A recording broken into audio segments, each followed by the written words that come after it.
Hey folks, this is the legislative recap for the week here in Washington, D.C. Tell us about your impeachment vote for Secretary Mayorkas. So my impeachment vote regarding Secretary Mayorkas, it's unfortunate that it has come to this, but it's one of the only powers the legislature has for accountability.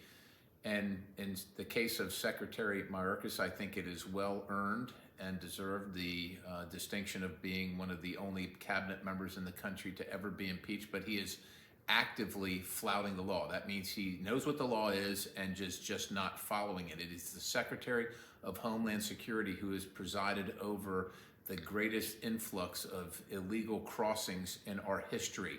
And it's not because people are coming and they just can't hold them back. It's because he's actually essentially invited them and facilitated the illegal masses coming across our country. That is not in keeping with his oath. That's not in upholding the law, and that's not what officials on behalf of the United States government and its people should be doing. So I voted yes on the impeachment proposition.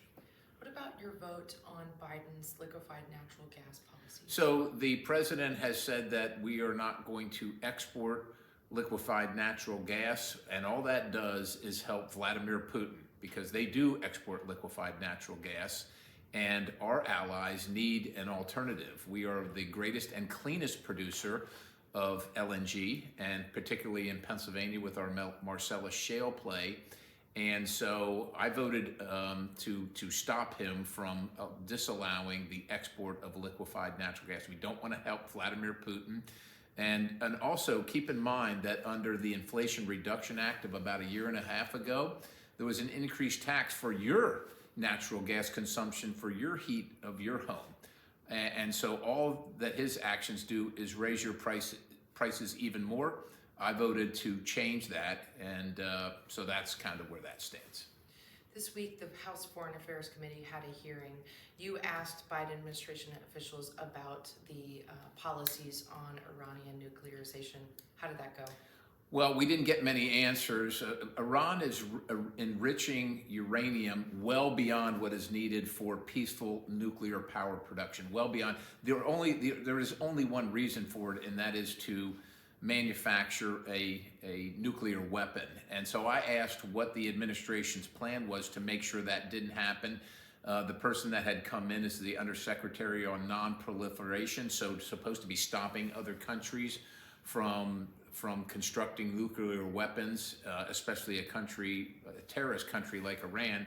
And essentially the answer I got was there is no plan other than just to continue to talk. And while we continue to talk, Iran keeps working, while at the same time the United States is unilaterally disarming, so it's very troubling to me, but that's the answer I got, no plan. During that hearing, you also asked questions about the U.S. government's use of other countries' governments to spy on U.S. citizens. So what was that about? So this week we are considering the reauthorization, or we were reconsidering the reauthorization of the Foreign Intelligence Surveillance Act, or otherwise known as FISA, and Section 702 particularly, which allows us to spy on foreigners. Unfortunately, we're spying too much on Americans. It's not the American Intelligence Surveillance Act. It's supposed to be for foreigners. And just this week, we found out that it was confirmed that 26 of the last administration's affiliates or associates were spied on. The United States government asked foreign countries to spy on Americans. So what they're doing is going around the Fourth Amendment instead of them doing it themselves and asking foreign countries to spy on their political opponents. It is completely unacceptable, and so I asked questions about that. I didn't get a lot of great answers from the Undersecretary, but I think it was important for everybody to understand how important this issue is, and I took the opportunity. You might see it on YouTube. Okay, that's the recap for the week, and I'll see you next week. God bless you. Thank you.